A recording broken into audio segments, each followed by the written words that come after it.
Hello, friends, and welcome back to the Popcast. Whenever you're listening to this, whether it be live or a VOD, Twitch or YouTube, or Spotify, well, you're still trying to get into your LAN lobby for Splatoon 3 at Riptide. Chasing down someone to get them to sign your poster before they leave. Throwing your physical copy of Splatoon 2 across the room after being eliminated from top 16. Whatever it is that you're doing right now, appreciate you taking the time out of your day to listen to this. Unless I don't. Man, I've had a lot that I've wanted to say, that I've wanted to get out of my head about video games and whatnot. I didn't do the Popcast last week because, Nintendo was going on at the same time, and I didn't want to compete with that. And also, I was planning on doing the IPL podcast on Thursday at Riptide. However, as we got into the room on Thursday, we got in there extremely late. The room was double booked, and setup had to go on during the time that we're doing the podcast, so we didn't have time to actually do the podcast. We're too busy setting up stuff. So it was either do one at like midnight or actually focus on things that need to get done. So I spent a whole week without talking publicly on the record, other than, I guess, the commentary that I did. So there's a lot of stuff that I want to say, and I'm excited to be home to say it and then shut off stream and play the game that I still have not even popped into my Switch yet. I haven't even put my Switch back into my dock, actually. News of tournaments may be of interest. Splatoon 3 tournaments may be of interest to the casual listener of the podcast. Believe it or not, it is Low Ink week. Yes, Low Ink is this weekend. That's gonna be fun. Fun times to go with that. Hey, make sure, on a serious note, make sure you guys sign up early. And I don't mean that in my usual sense of sign up early so we can verify you kind of thing. There is more incentive for you to sign up early this time around than last time. There is more jank that goes into it. Sign up's a little bit different than it was in Splatoon 2. And since it's a new game, you can't just auto place your team in it like you could with Splatoon 2. You have to rebuild your team on Battle 5 first and then sign up. So sign up's going to take you a little bit longer than usual, and the cutoff date is not changing. If your team has not got 4 people in there at 8 p.m. Eastern Daylight Time on Friday, you're not going to get to play, period. So do yourselves a favor, and the verification staff as well. Sign up early, and the world would be a better place for it. But yeah, we'll do the Low Ink preview episode on Friday at 8 p.m. Eastern Daylight Time, the same time that we always close Low Ink's registration, so that I get an actual sense of who's going to be playing in this tournament before they drop tomorrow. And I already pretty much know. I don't know what my top 10 is going to look like because there's still a lot of people that need to sign up. I think we crossed over 30 teams today. But there's a lot of stuff. There's a lot of conversations staff is going to have this week, especially after what we experienced with Splatoon 3 on Friday, where we're like, uh-oh, this isn't going to run as smoothly as we thought it would be. This isn't going to be as simple of a transition from 2 to 3. So, we'll see how that goes. Today, we are going to be talking about Splatoon 3, and more importantly, Riptide, the big ol' battle LAN that came to a conclusion yesterday. A lot of stuff, a lot of fun stuff to go on with that, so we'll be talking about Riptide. All that and more. But first,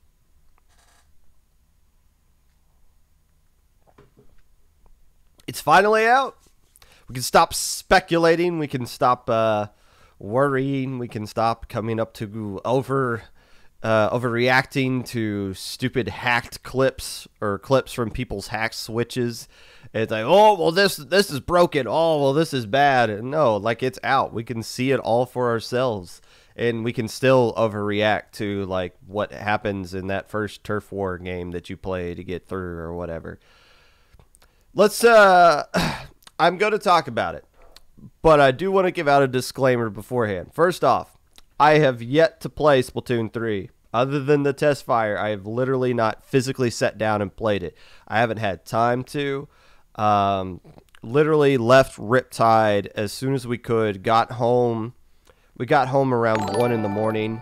And after that, woke up at 7:30, went to work, came home from work, wrote this, and now I'm talking to you idiots in chat. So this has been a non-stop situation since we touched down in Sandusky, and by touchdown I mean like tires touching down or whatever. Didn't fly. So take this with a grain of salt. Yes, I'm going to be talking about this game that I haven't physically played yet, but I have seen things in Splatoon 3. And everyone that at Riptide saw some things at Splatoon 3 and saw some issues that nobody else on this planet knows exists right now. So I got a unique perspective of Splatoon 3 that nobody else does.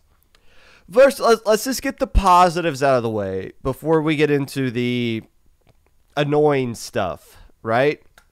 The positive is, on LAN, the game seems to play really well. It seems to play really, really well on LAN. I didn't see anybody complaining when they were able to actually play the game about it. And from watching it from the spectator position and from the commentator position, it seemed to run pretty smoothly, which is great. I mean, you would hope that it would do that on LAN, but it did. It lived up to the expectation, and it seemed like everyone had a fun time doing it.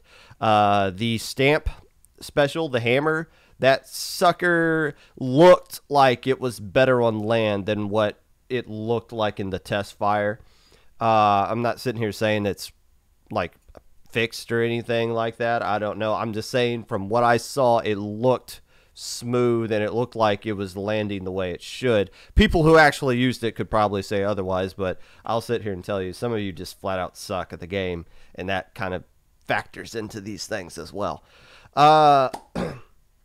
From the commentator's perspective, JPEG and I were the first ever non-Splatoon or Nintendo people to commentate a Splatoon 3 match, and we literally were figuring out things as we were going along. There was one, we were commentating a Clam Blitz game. I forget who all we commentated, and we were like, wow, this team's doing a really good job of controlling mid. They got a lot of clams. We have no idea where they're supposed to go now, though. Like, we have no idea what the baskets are.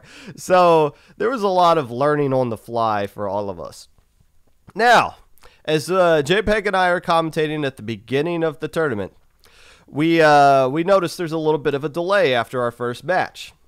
And then we see two teams get onto the stage for the second match we're going to commentate, and it made us realize something.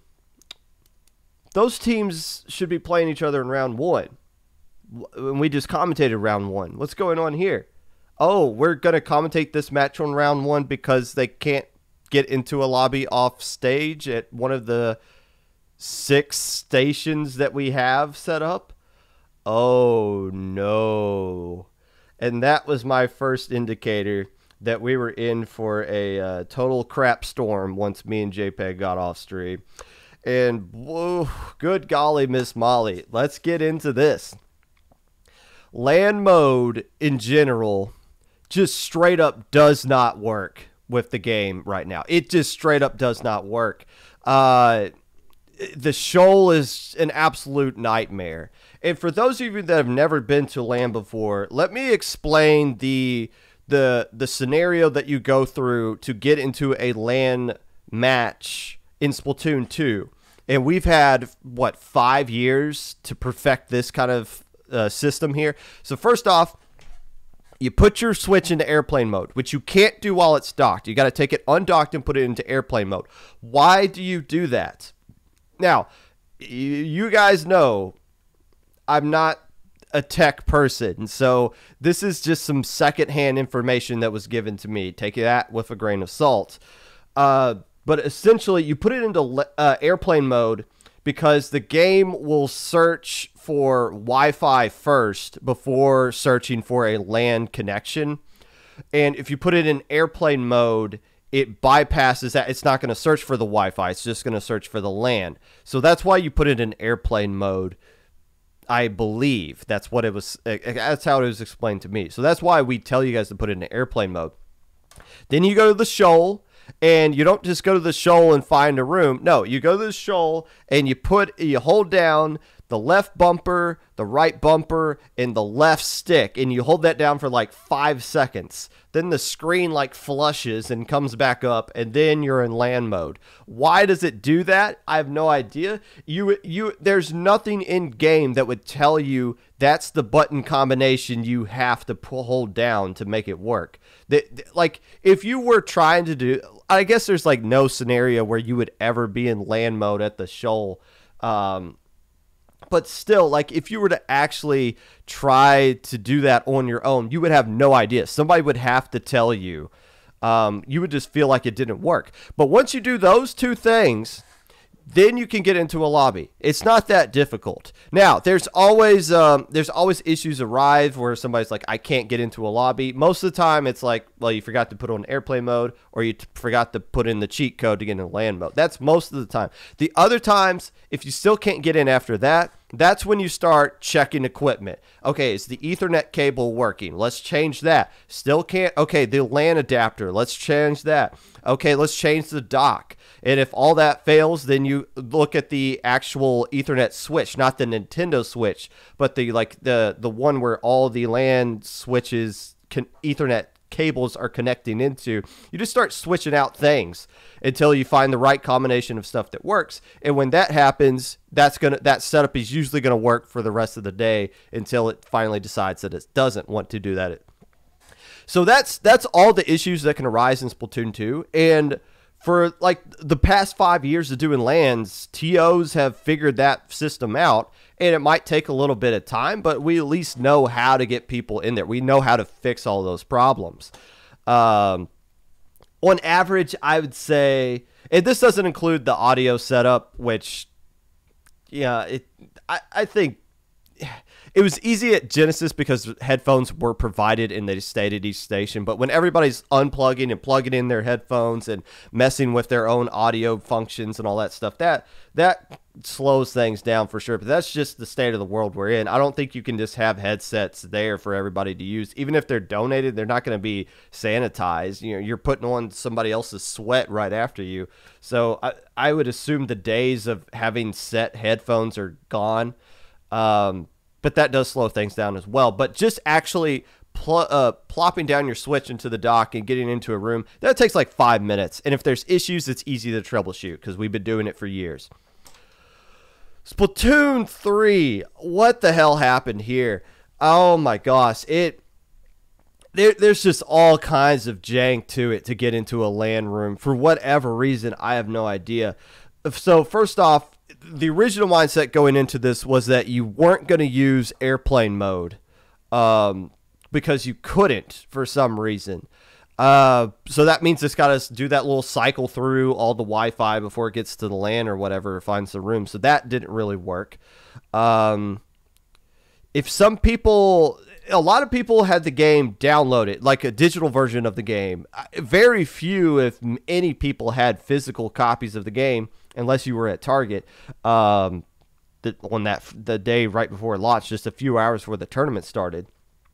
And that means so what someone explained to me was when you download the game digitally, you can't play it without being connected to Wi-Fi unless you like open up the game like a certain amount of times or played so many hours in it. There's some sort of like soft lock in there to make sure you're still connected to the internet before you can play it like truly offline or something like that. So there was a lot of people who had digital copies of Splatoon 3 that couldn't even open the game unless they were connected to Wi-Fi. Well, you can't play in LAN mode if you're connected to Wi-Fi. So how the hell does that work? So you turn on Wi-Fi to load the game, then you turn it off, and then you're in the Switch dock, right? And then you go to the shoal, and to get into the room, it's just a roll of the dice whether you can get in or not. And there's like 50 different issues that could pop up. And so here's just an example. Here's one issue that we figured out how to solve. If you get into the shoal and it says, if it does like its 50-minute cycle to spin, and then it says we can't find the room, that's a good thing. So what you do with that is you don't press any buttons. You don't go off of that screen, because as Pacecat found out, that is the one screen where you can take the Switch out of the dock, switch it into airplane mode, and put it back. That is the one screen where you can bypass the airplane mode lockout, and then you hit A to accept the failure button that showed up. You get back in, you search it one more time, and then you find the room. Man, I'm trying not to drop an F-bomb because I've never done that on the Popcast. But good golly, Miss Molly.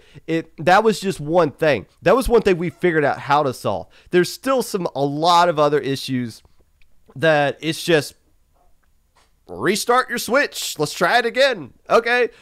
Close down the game and reload it. Let's try that again. I don't know. Oh my gosh. Oh, it was impossible. It was flat out impossible. And we had 4 different waves. So each station, okay, so what did we have? We had 1 setup on stream and 3 stations off stream to try to get all this stuff working.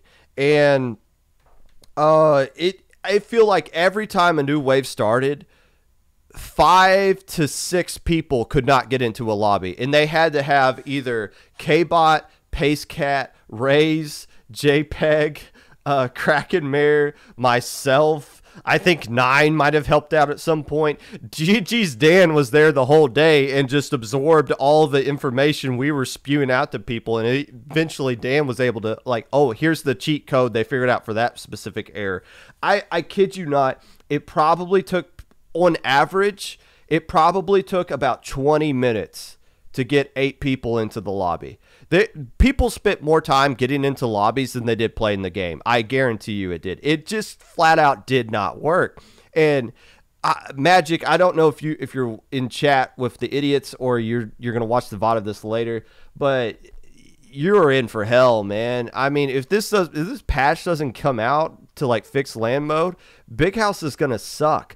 And there is some things to kind of work around that, right? So when we're setting up on Thursday, we test all the stations for Splatoon 2 because we had no choice. We had to test for Splatoon 2. Until midnight, we couldn't open Splatoon 3 on the digital copies, and nobody had a physical copy of Splatoon 3 to try out either. So we couldn't test the setups until Friday once everyone got the game.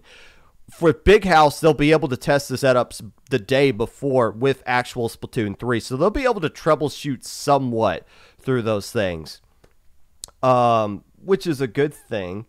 But Big House is just going to be a flat-out mess unless there is some sort of patch that comes out that makes it way easier to get into those LAN lobbies.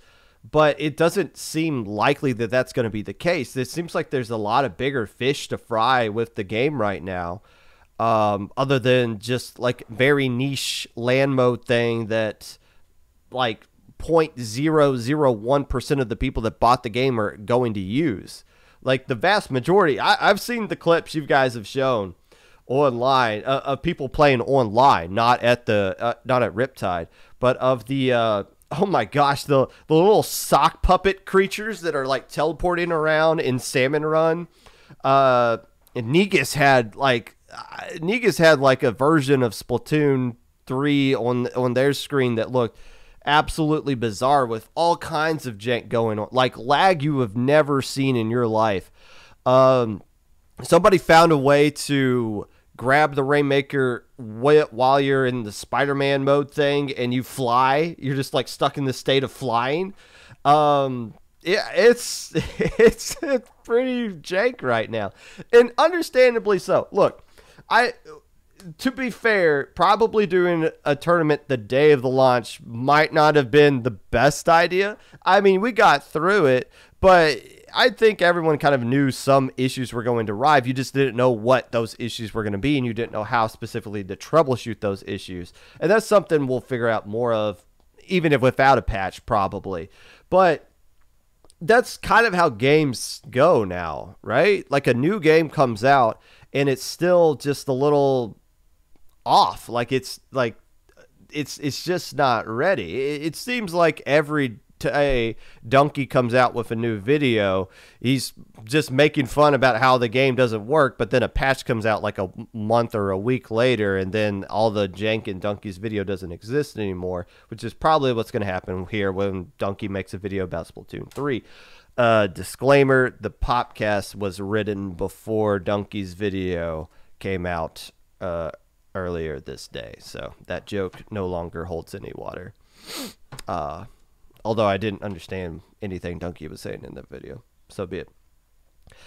So take this with a grain of salt.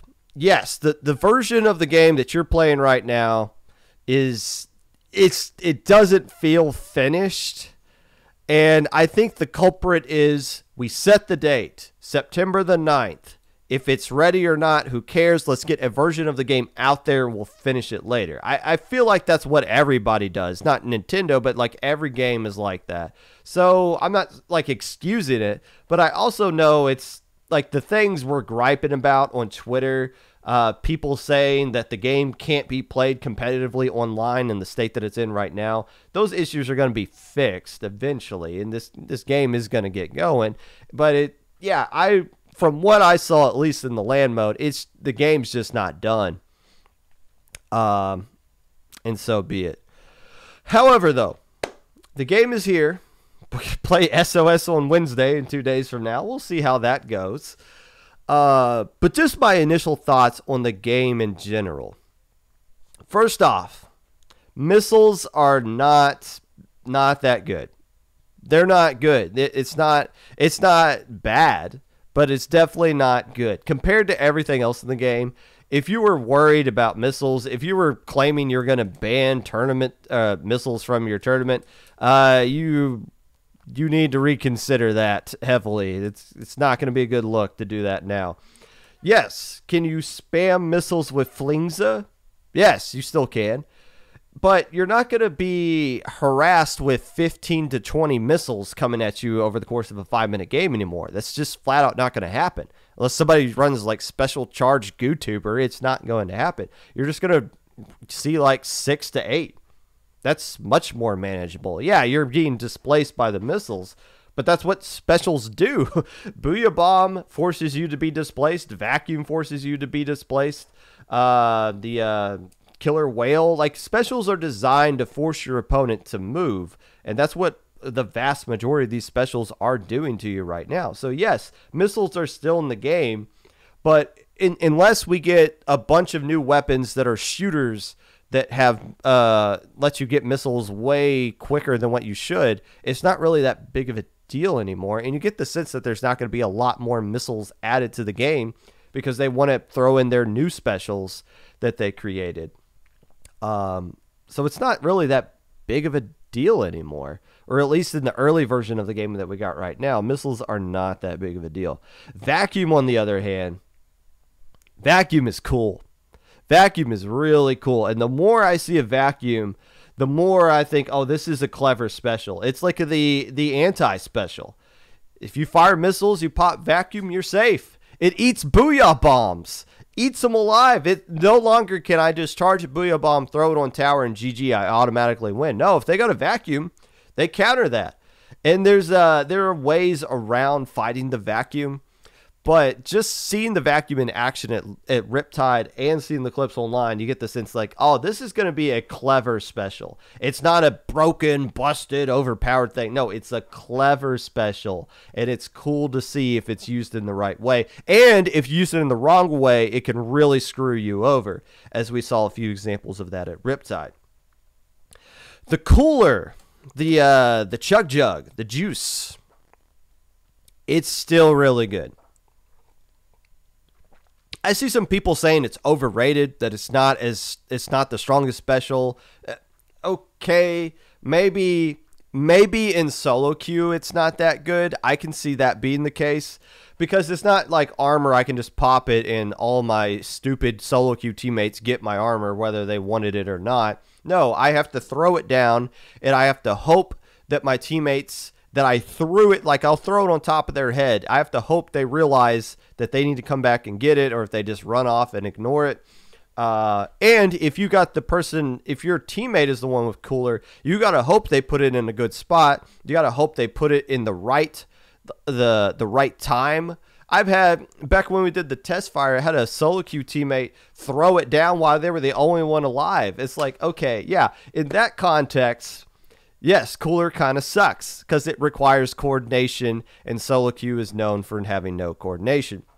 But in the competitive game where you have callouts, where you have synergy, where you have you get into a rhythm, you start to expect where those coolers are going to be. When people start realizing you can't throw the cooler in front of the tower because the tower mows it down, yeah, cooler is the best special in the game. I still believe that in the competitive game. But I can definitely see how in solo queue it's not going to be that great.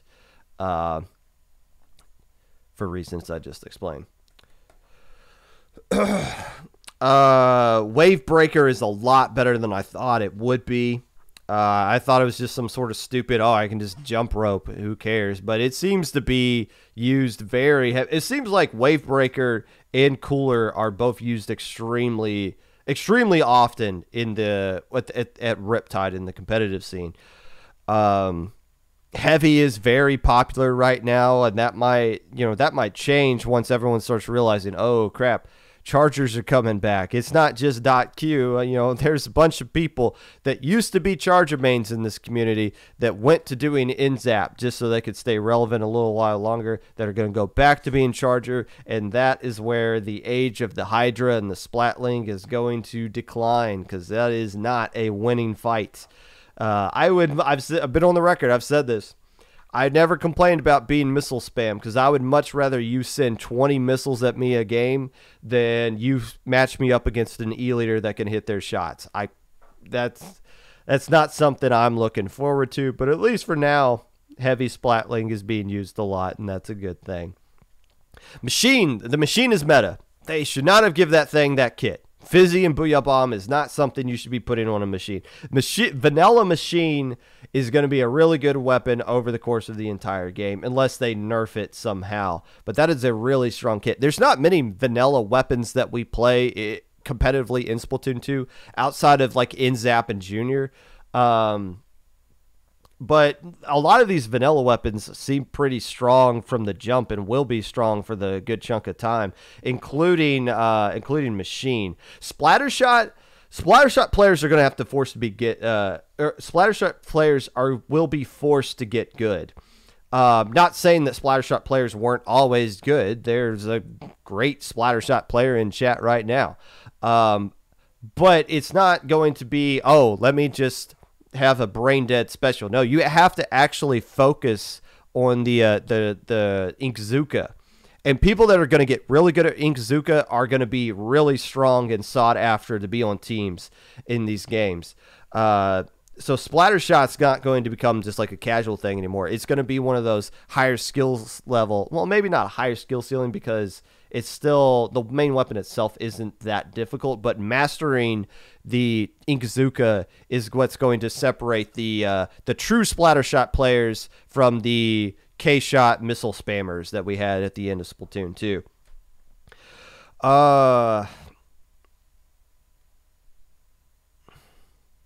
The maps, look, the maps are to be determined, honestly. And I'm talking about from a competitive sense. You can't get a sense of what maps are good or bad based off of the limited information or time that we have right now. What makes a map good or bad for competitive, I don't know. I can tell you my personal thing that I don't like is maps that change based off of factors that are outside of the player's control, aka time. That's why Wahoo World is not used in competitive outside of Splat zones, because my pushes with Clam Blitz shouldn't be dictated if the bridge is open or not. I'm not the biggest fan of Rainmaker at Shipyard, even though we use that a lot, because if that bridge is down when you're pushing on the left side, all of a sudden you got a whole clear advantage versus when it's up. And yeah, maybe you could time out to your pushes to be at a certain time on the clock and memorize that stuff, but it's a lot more consistent when the map is consistently labeled out and doesn't change much. Yes, that is why I am not giving much credit to Mahi Mahi Resort, because I honestly don't think that map's going to be used in competitive once we start running through things. I'm not sitting here saying it's going to be banned from low ink or anything, because nothing is banned from low ink right now. Nothing is off the table from low ink right now. However, the more I see of Mahi Resort, the more I think this is not a map that is going to be used in competitive. I don't like how much it changes, and Clam Blitz on that map is wild. Oh boy, you talk about Fight Club being at Sturgeon Shipyard. Mahi Mahi Resort Clam Blitz is Fight Club. That is something else. Mincemeat Clam Blitz got a bad rep. And even the players who played at PAX and Nintendo would tell you, look, that you guys are hating Clam Blitz Mincemeat because of one game. It was one game at the PAX Nintendo tournament with Starburst versus Jackpot, where they didn't score going into overtime, and it gave you the sense that that game was going to end in a tie. Yes, you can end in a tie in Clam Blitz. Technically, you can end in a tie in all the games, but Clam Blitz is the only one where it's like logical to happen that like nobody would score over the course of 8 minutes. So if you don't score and you go into overtime, at least in Splatoon 2, this was the rule. You had 3 minutes for somebody to pop the basket. But if you go 3 minutes in overtime and nobody scores, the game just ends, and it automatically gives a 1-0 win to whoever the alpha team is. And that's happened to me before. I played a solo queue match once a couple of years ago at Airwana Mall, where nobody scored for 8 minutes, and I got like 26 points off of it because the game assigned us as the alpha. And maybe it gave the 26 points to the other team as well. I don't know, but I got free points for a tie in a game. That almost happened in a tournament. That would have been cool. I was rooting for that. I wanted them to not score at all, either team, just so we had a tie, just so Nintendo could pull some bullcrap rule out of their butt that I guarantee you they did not prepare for. But just because they struggle to score on a map they had no idea about, that they haven't played at all up until that point, doesn't mean we got to automatically ban it from tournaments. I'm not saying Mincemeat Clams is good or bad. I'm saying we haven't got a good look at it as a community yet. The Splat 2 maps, however, that, in my opinion, the Splatoon 2 maps need to be out. They need to be set aside for like a week or two. And I think we're gonna not have them in low ink this month. I'm not saying that we need to eliminate them altogether. I'm saying we need to spend some time focusing on some of the new maps, because there are some adjustments to Splatoon 2 maps. Some slight adjustments to them, yes. But we need to get an eye on these other things first, because I already tell you, the other Splatoon 2 maps outside of Wahoo World, we already know are good. I can't think of a way they came up with a way to screw those things up. But when it came to, I can say this. At Riptide, we did counter picks for Top Cut. Semifinals was best of 5. Grand finals was best of 7. So we did the counter pick where you can't pick the mode you most recently won on. And as the person up there getting the counter picks from both teams, that was a slog, and understandably so. First off, they didn't know. They were like, what are even the maps? Like I didn't have anything to give them to like show them what the map pool was. It was just like they took a long time thinking of the maps. And the first things they kept, when they were like debating with each other what maps they wanted to pick, the first things they always said was the Splatoon 2 maps. And sometimes they went with them and sometimes they didn't, but they were really just comfortable with the Splatoon 2 things. And we want you guys to branch out and try things different, because if we did counter picks in low ink, which we've already announced we're not going to do. But if we did it and we had all the maps, you guys would just pick Mako Mart and Art Academy and Shipyard over and over again, because that's just what you're comfortable with. You don't want to experiment a little bit. We want to force you guys to experiment. That's why I think other tournaments should get on board as that. Not that I'm calling everyone should get on board with it. That's just my thought. I feel like it makes more sense to leave Splatoon 2 maps out of rotation for tournaments for the next couple of weeks. Nothing should be off the table yet, but eventually it should be. Eventually we should be cracking down on maps. We can't play 12 maps, all 4 modes. We can't do that, and especially when we know like maybe double the amount of maps are going to be coming out over the next year and a half to 2 years. So at some point you got to slim down the map pool. And there's a pop gun, and you get rid of Moray Towers, and now Chargers are going to go away. No, you can. We're not trying to dictate what the meta is going to be based off of what maps are. I'm just saying, on my general idea, let's start with the maps that change based on things that are outside of the player's control, and then work our way down from there. And if Moray Towers comes back, that's easy. We can automatically ban that. The game itself, I'm excited for it. I only see things getting better from here. And we know patches are coming out. We know... I think somebody alluded to the fact that the version of the game that you played in Splatfest was technically a later version, a more recent version of the game than what was on the cartridges at launch. I don't know how true that is or not, if there's any factuality to that. But I did see somebody tweet like, uh-oh, this means Riptide's going to be really jank. And whoever that person was, you were right. But hopefully by the time we get around to Big House, it'll all be fixed. And if it's not, at least when we get people in the lobby, it's going to be exciting to see. I'm excited about Splatoon 3. We got a bright future ahead of it. The game seems pretty fine right now. And maybe someday I'll actually play it. Who knows?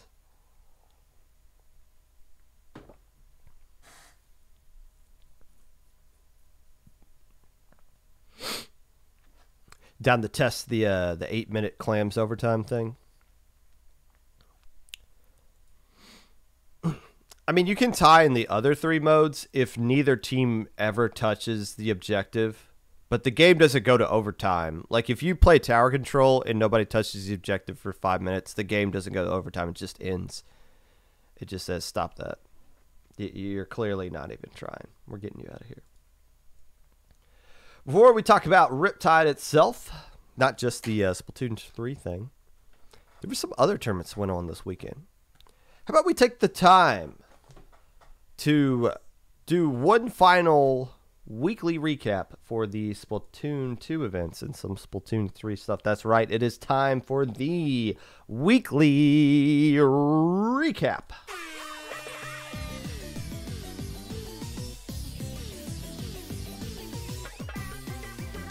SOS number 81 saw the return of Sayonara, winning 4-0 over Midtown 2.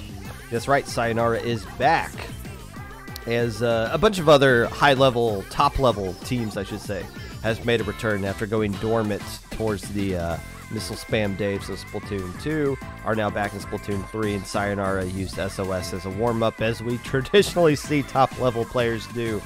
Not going completely undefeated. I believe the team that finished in 3rd place, half is an e-girl, took 1 game off of Sayonara.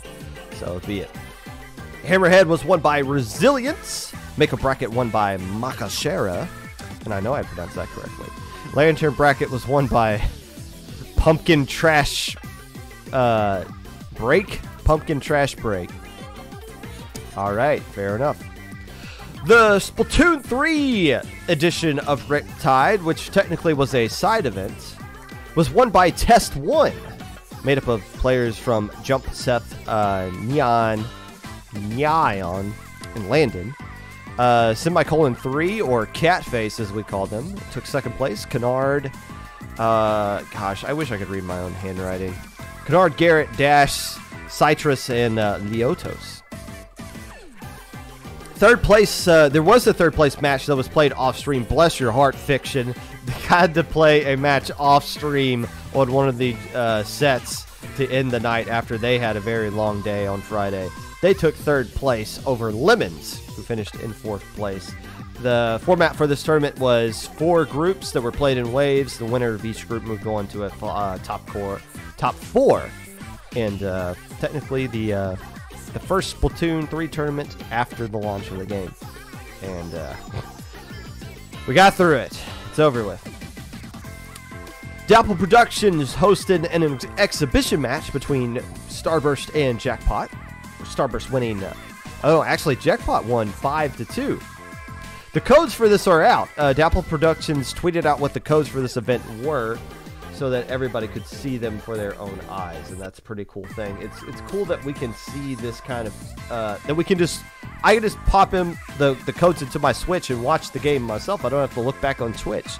That's cool, and we're going to see more of that. Now, people are asking for grand finals of Riptide to be posted. When you're in land mode, the game doesn't give out codes for that, so those games are just lost to time unless you watch the VOD on Twitch.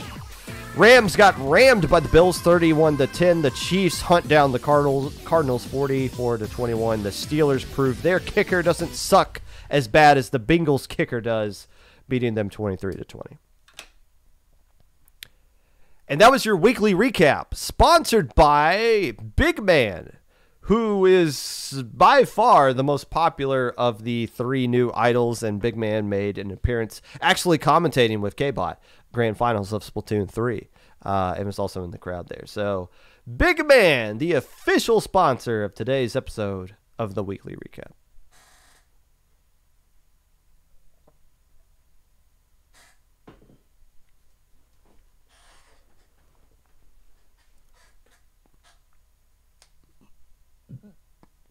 Oh, excuse me. Jackpot 1 didn't disbanded. Well, not Q's on Sayonara, I think. And, Kyo's floating around. It's not like those players are just gone. They're just going to make a new team. That's how these things work.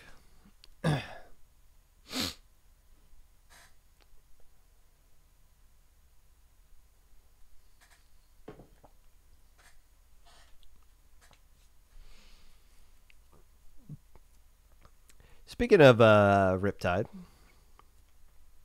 yes, the presence of Splatoon 3 at Riptide was every bit as awkward as you would expect it to be. But there was a Splatoon 2 tournament that took place after the Splatoon 3 tournament, a 2-day Saturday-Sunday event. One thing I do want to get into, I didn't write this down in my notes, so I'm just going to freelance this for a bit. So the Splatoon 3 or Splatoon 2 event was Saturday and Sunday, which means if you were to stay all the way through on Sunday, you either have to take Monday off of work or school, or live close enough to where you can drive home, or get a red-eyed flight and just fly back to wherever and then show up at work extremely late. So Sunday, events on Sunday that go after, what did it end, 7 o'clock? I think the wife and I were on the road at 8:30 after we got some dinner. Sunday nights is really inconvenient, but Big House is doing a little bit of a different format where it's the Friday and Saturday, so there's nothing on Sunday, so you get off a little bit earlier, and you have all of Sunday to travel to get back to wherever you need to be on Monday, which for most people, Monday is a national holiday, Indigenous Peoples Day. But it's a lot of people were saying, I can't go to Big House because it's Friday and Saturday, and understandably so. But it kind of made me think, well, Riptide's kind of in the same situation, even though it's not Friday, Saturday, it's Saturday, Sunday, which means, unless you live within a situation where my wife and I did, where you just haul ass back home as soon as it ends and just go to work as soon as you wake up and get home, sleep for a bit, wake up and go. It's inconvenient. It's not like, in my opinion, I don't think Friday, Saturday is any less inconvenient than Saturday, Sunday is. And the Saturday Sunday thing might be more inconvenient as far as competitiveness is concerned, because in Low Tide City had this issue as well, where people booked their flights on Sunday early or in the afternoon, and they like maybe didn't expect to make top 16, or didn't realize top 16 was going to start at like 2:00 on Sunday or whatever, and they had to leave, and you just got teams that are constantly needing subs. Access Denied needed subs. Crown 9 needed 2 subs at Low Tide City. Several people in Bronze needed subs. Like, just getting teams fielded on Sunday was extremely crippled a lot of teams as far as like competitiveness is concerned. Like, the same team that got into top 16 isn't the same roster. Access Denied literally met their player as soon as the round started. They had no idea who that person was. They went to help desk. They're like, hey, we're supposed to play, I believe they played my wife's team, Powerpuff Squids. And they were like, we don't have a fourth. And Kraken was like, here's your fourth right here. This person just came to help desk, and they got a switch in Splatoon 2. They're playing with you. Oh, hey, nice to meet you. You're playing in top 16 right now. So that would happen less at an event probably like Big House. But yeah, you do have to take off Thursday, maybe Friday to get to Big House as well. So it's, I don't know. I don't know what format the Friday, Saturday versus the Saturday, Sunday is more convenient, but I feel like both of them are inconvenient in their own ways, to where it's, I don't think one can be preferred over the other at this point. Regardless, if you want to go to one of these events and you don't live right next to them, you just got to take time off of work, which is why it's kind of implied maybe we shouldn't go to every single LAN that we can. But also, when all the LANs are in the Midwest, it doesn't help out folks. I understand that. So the point of these events is socialization, right? Especially when the top teams aren't there. When the top teams aren't there, we don't get the thousands of views that we hoped that we would get. Not throwing shade at anybody that participated or grand finals or anything like that, but Riptide last year was like over 1,000 people live, and I don't know what the numbers were for this one, but it's and part of the fact is that everyone's playing Splatoon 3 and it's Splatoon 2 that we're blasting out there. But most people aren't going to these LANs just to see epic, dramatic grand finals that are going to shape the course of the hierarchy rankings of who the top teams in the West are. The point of going to these LANs is about meeting everybody else in the community and socialization.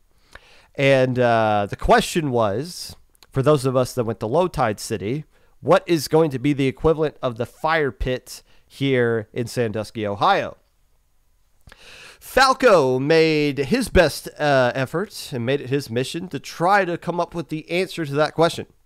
It started with this trip we all took to Best Buy the day of the launch. So Best Buy opened at 10, and we were all there at 9 o'clock for I guess tailgating kind of implies that there was alcohol involved, which there wasn't. So my wife came up with blacktop brunch is kind of what we did there. And that was pretty cool. There, gosh, maybe about 40, 45 of us there. Falco's crew brought some croissants and muffins and pastries and stuff. Mothman and his crew brought some donuts.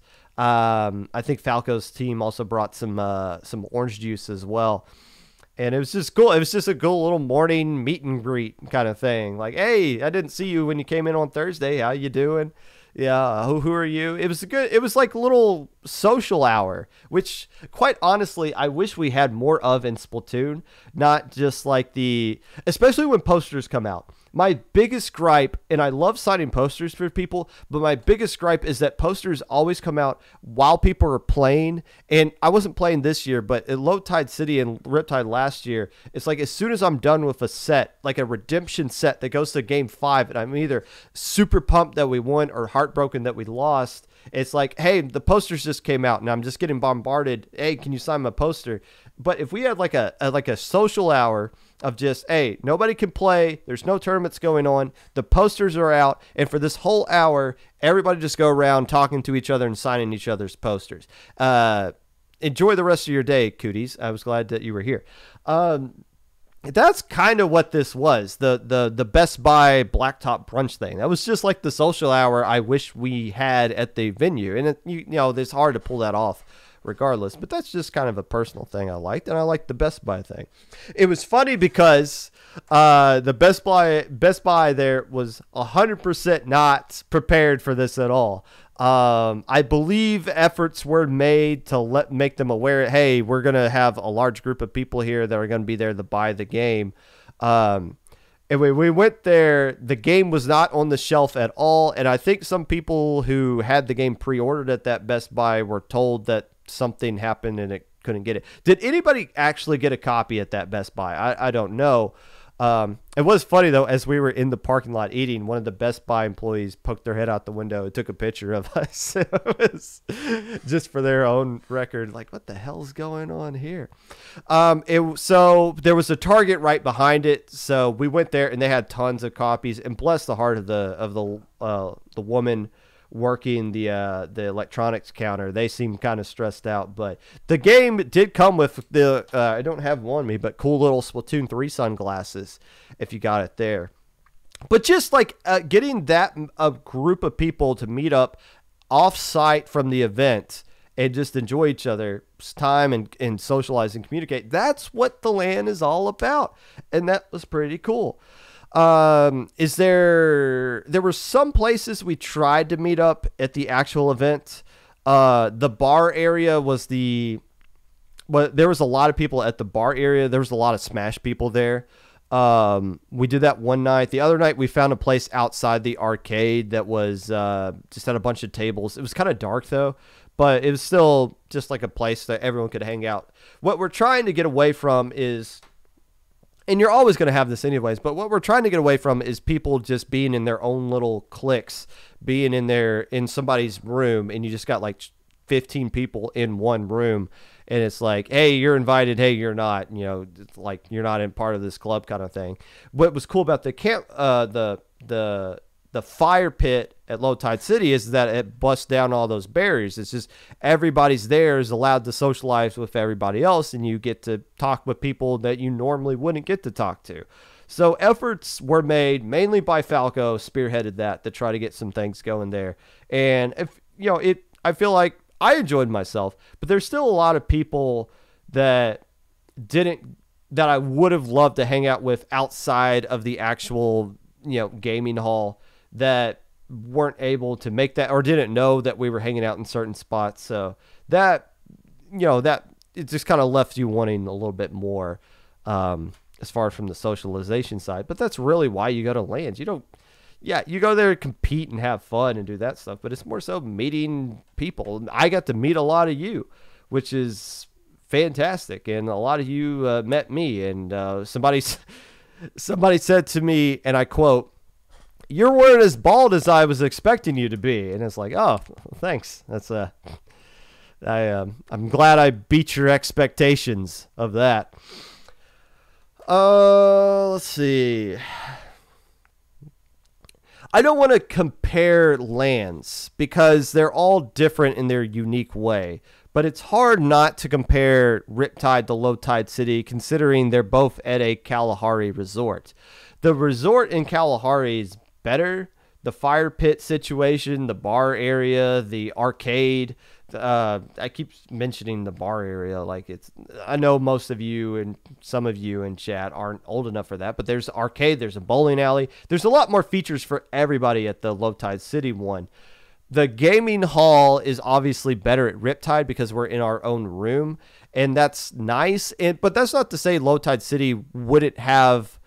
In somebody with more connections to Low Tide City could correct me if I'm wrong, but I felt like if we had more teams sign up at Low Tide City, they might have given us a smaller room to ourselves, or what they probably would have just done is just made that room bigger, because that room was like closed off. They would have just opened up that room more and just put us closer into the corner. But being able to be separated from the Smash people, I personally like that better. It makes the environment quieter. It takes, there's a lot less noise and jank and random pop-offs that you have no idea of what's going on. And you feel more connected to, you feel more locked into your set that you're playing. Maybe a little too much quieter though. Maybe we need some more volume going on in the Splatoon side, because it's so weird sitting in front of your opponent and hearing everything they say. I think some people get lost in their own world, or they disconnect from reality and think they're in a voice chat where only the 4 people around them can hear them. Or you got your headphones on, you hear the voices of your teammates, you hear the game audio, and you can't really hear yourself that well. So you think, oh, well, I'm just talking to these other 4 people. No, everything you say is heard by every single person that you can see that is looking at your station. Everyone can hear what you're saying, 100%.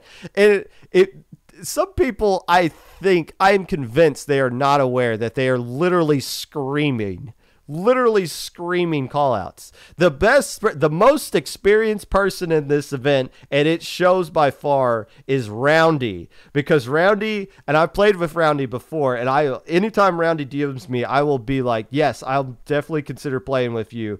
Because Roundy does not scream, gives consistent call-outs. It still talks a little smack. I heard Roundy say, oh, I got overconfident that first game because I basically ran them over, and that, I was beating the snot out of them, kind of thing. So but it's still level-headed, it's monotone, it's chill. But there's other people that are just like, ah, and it's like, bruh, you could just talk quietly and we could all still hear you. I cannot believe the people that scream, that just get so involved into it. But that stuff is highlighted way, way more when there's not the noise of Smash around to absorb some of that. And it's just out of context. You just got people just screaming in a monitor with a bunch of people standing around watching it happen. It's kind of interesting. And since you can hear your opponent, which you can hear your opponent in Low Tide City, but there was some back and forth between a couple of teams, both on stream and off stream. I don't think anything hostile. I don't think anything that crossed the line, but there was definitely some chatter between some teams in between sets. Some weird, the number one thing people kept saying whenever they got a splat, I'm better. What? You're better? Better than who? Better than what?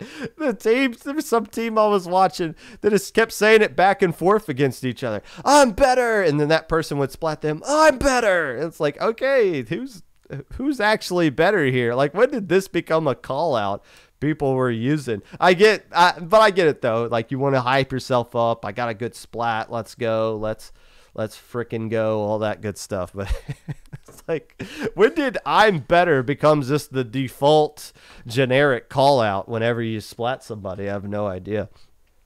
Let's look at some teams that played in. Let's figure out who actually was better. And let's look at some teams that competed in this. Just a few, not everybody, because let's just look at my personal winners from this tournament. Is this the correct screen? It is. First off, we're going to start at the bottom and work our way up. I don't think there's anybody here that I want to talk about in too much, other than the Orange Iguanas, because I do want to point out this team name, I'm the Orange Iguanas. If you've been paying attention to Lone Week, you know where this comes from, and probably people of Greg's age know this, get this reference as well. There's a show in Nickelodeon on the 90s called Legends of the Hidden Temple, and they would name the stupid teams those two kids would be on, and they're playing for roller skates or something. The prize they get is so stupid compared to what you could get today. But the team names were the Orange Iguanas, the Silver Snakes, the Purple Parrots, which was a Splatoon 3 team, the Red Barracudas, or Blue Barracudas or something like that. So whenever there's a team in low ink that doesn't come up with a name, we're going to start forcing them to Legend of the Hidden Temple names. So that's why this team was just a bunch of free agents put together. And to keep that joke going, Crack and Mayor forced them to be the Orange Iguanas. So I think they dropped, but hats off to Orange Iguanas and the Purple Parrots for competing. I think that's absolutely hilarious. Hey, shout outs to Rolling Squids and Marine Melody, the couple of low ink teams here. Marine Melody, I'm surprised they didn't get a win. I think I might be looking at the wrong bracket. They played Nine's team and they took them to a game 5. I watched that one set off stream. That was really competitive. So Marine Melody put up a good fight here. Double Trouble representing the Double Trouble team. I'm not going to sit here and highlight all these teams. But I did want to at least acknowledge the actual legit teams, because you like seeing actual legit teams playing in these things. It's hard to do. It's really hard to do. But it's cool meeting actual teams in person like that. The teams I want to give shout outs to, first off, other than 20 Pew Pew, is Access Denied. Where did these guys end up? There they go. Also, the seeding for this is, I don't know how, if you look at who won this tournament over here, it says, who won Melee Singles? Hungry Box. Who won Ultimate? Lewis. Nice. You guys can't see it because Chadden's away, but it says who won Splatoon 2? License to Krill, baby. This License to Krill is your champions from Splatoon 2. Oh. I think it's because there's multiple brackets and everything else is double limit. Does that? I don't know, but regardless, Access Denied.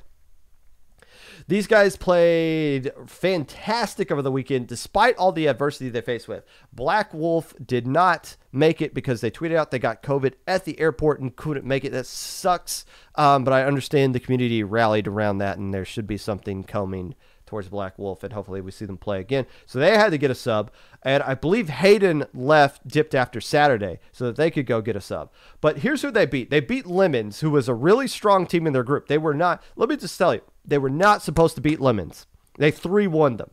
They got eliminated by Red Sun and License to Krill. They beat Powerpuff Squids in that round as well. Is this all, that can't be was that the only teams they played?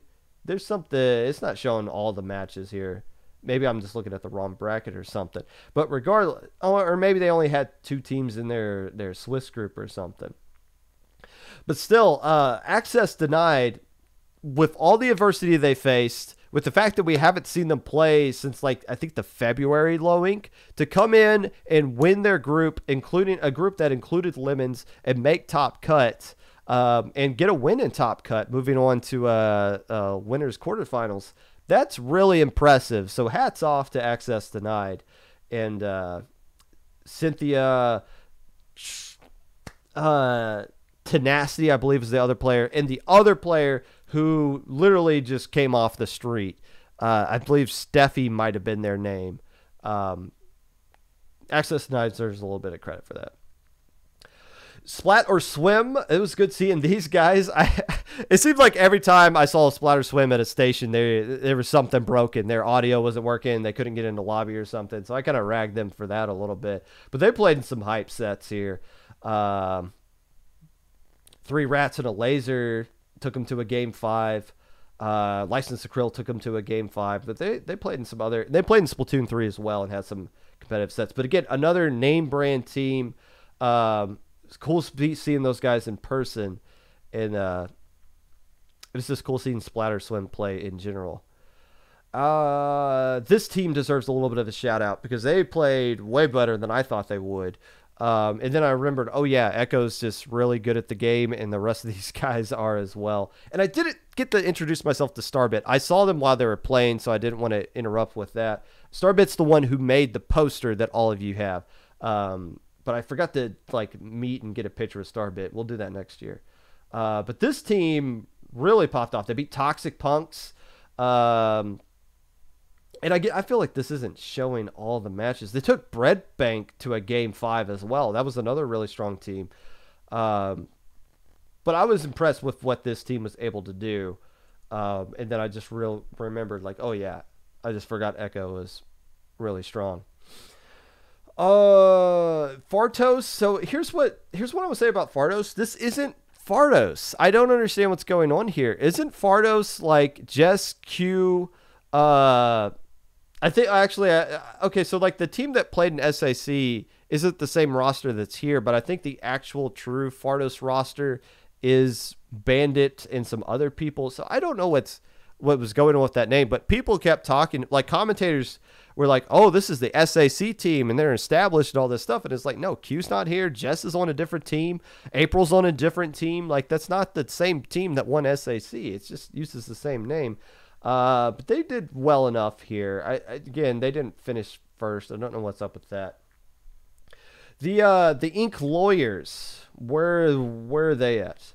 Now, I want to point this out because somebody's going to look back at this tournament a year from now and think that I was a part of this. I wasn't. Yes, I was on the roster, and I did that because I didn't want to play, but I already signed up, so I was like, why don't you just put me on the roster, and if you need me, I'll be available, but I really don't want to play. I just want to focus on commentary and volunteering.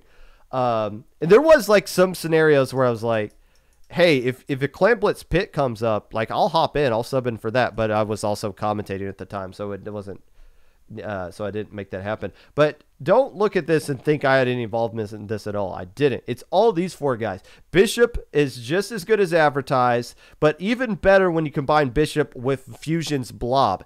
And of course, you got Roundy being the consistent factor here, and DRF having a hell of a Sunday for them. This four team just really started to gel together. And I'll tell you, a couple of scrims went on, and there was some growing pains with that, with anything. But when you get to a LAN and you just figure out and everything just clicks, and this team made fourth place, they actually got a medal for that. That's an awesome thing. And I was glad I didn't play, because if I had played, one, we're not doing better than fourth place anyways. Like, that's like, maybe my Hydra presents a problem to Red Sun, but they were cooking so much that I highly doubt it. And I'm not fighting Leotos with a Hydra. This is not a winning formula. I've tried it before. It took one game off of them in Riptide City, and the other three were curb stomps. But even if I did play Hydra, that would have, like, Fusion would have had to come off of Blob and do Flingza, and that changes the dynamic of this roster altogether.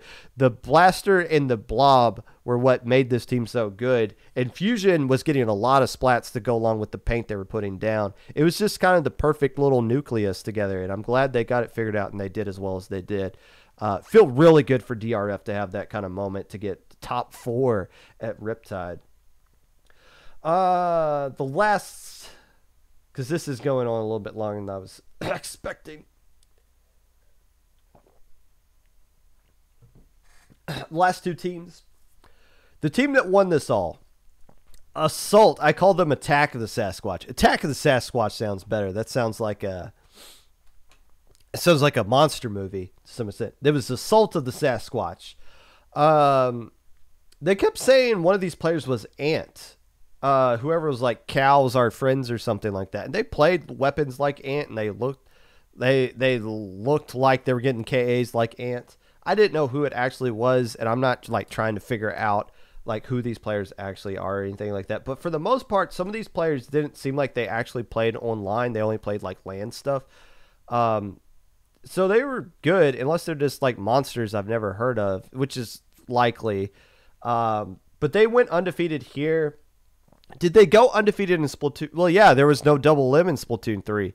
So they went undefeated in Splatoon 3 as well. They won both tournaments, roughly the same roster, but they wouldn't be a fit. Well, yeah, that's the thing. Like, I think the only person who knew Ant was a part of this was K-Bot when they were commentating. And then when I saw it was like, oh, Respawn Punisher Squeezer that's getting 20 KA every game. No, that makes sense now. Okay, that makes sense. But yeah, I didn't like. I feel like the other players were just really good players in general. But the Red Sun and Know My Pod's the only ones to take games off of them. The whole looks like it. But they also this nucleus of players was Test 1 that won the Splatoon 3 win as well. So they swept the entire weekend. And good for them. Sorry, I called them Attack of the Sasquatch. That's better than Assault of the Sasquatch, in my opinion. But the story here, the best story that come out of Riptide and the perfect ending to Splatoon 2 is Red freaking Sun. And I said it. I commentated their match against Access Denied, and I said roughly like, you know how commentators come on and they'll always say like, oh, this is a wide open tournament. Anybody can win. There's going to be some crazy stuff going on here. They're all full of snot. And I hate that. I hate it when commentators try to lie or try to pretend that the idiots in chat are actual idiots and they can't think for themselves. No, of course, this tournament isn't wide open. FT Win is going to win it. That's not a surprise. Quit trying to pretend it's not. But I said this tournament was more wide open, and I wouldn't be surprised if Red Sun popped off.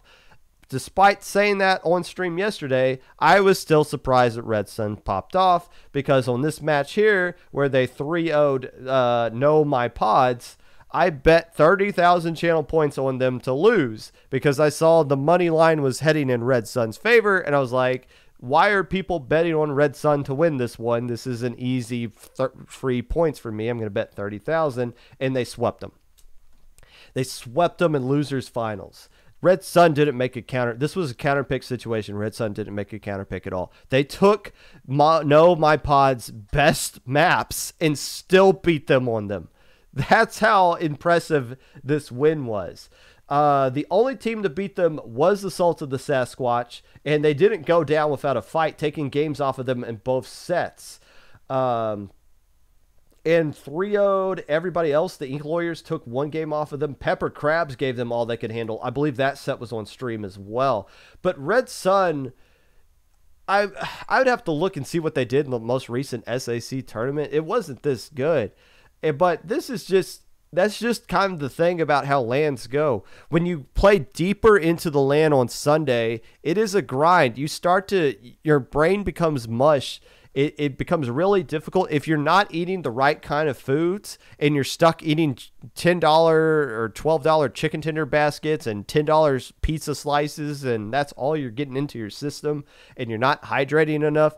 And whenever you're not playing, you're going off to a friendly station to play Splatoon 3, you're just draining yourself out, and you're not going to survive in the later rounds of tournaments.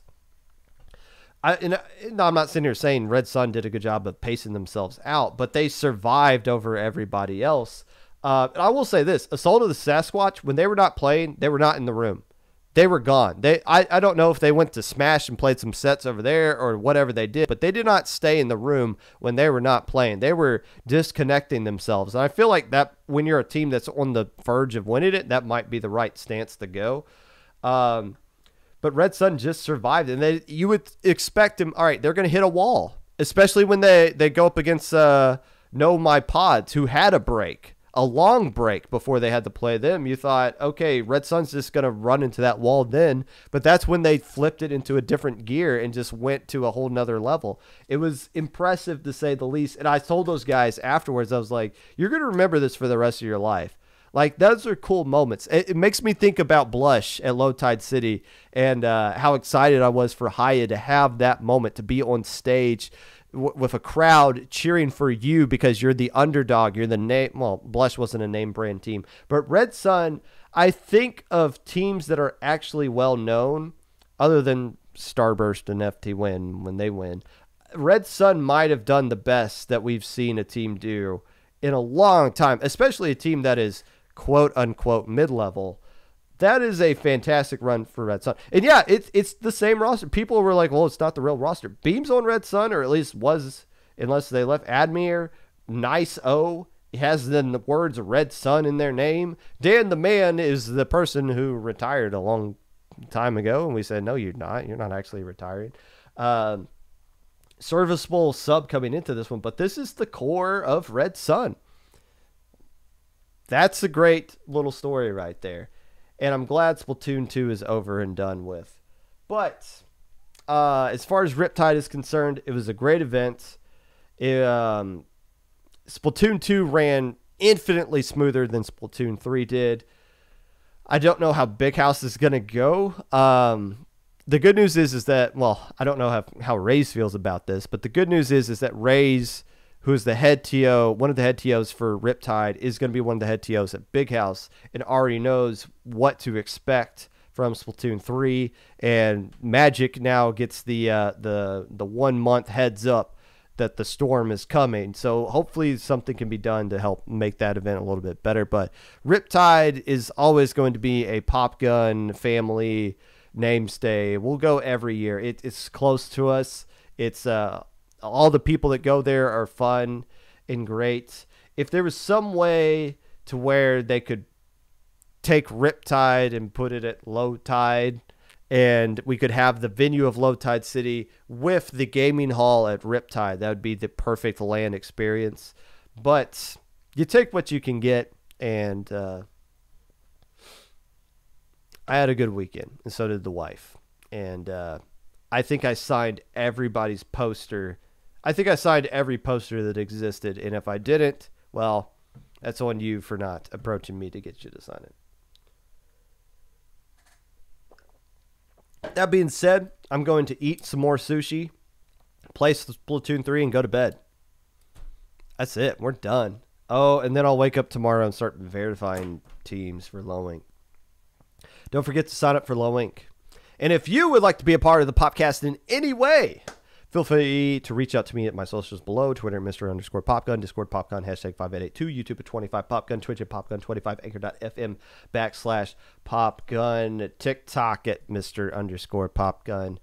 Who are we going to raid? Squid School. We definitely want to raid that. We're big fans of Jim, Stratagem. Always been a nice, perfect person in the scene. Get vaccinated. Get a mask. Test yourself. Go ahead and test yourself. Don't wait for somebody to tweet out, oh, no, I got COVID. Everybody test themselves. No, somebody got COVID. It's going to happen. Test yourself now. Don't wait.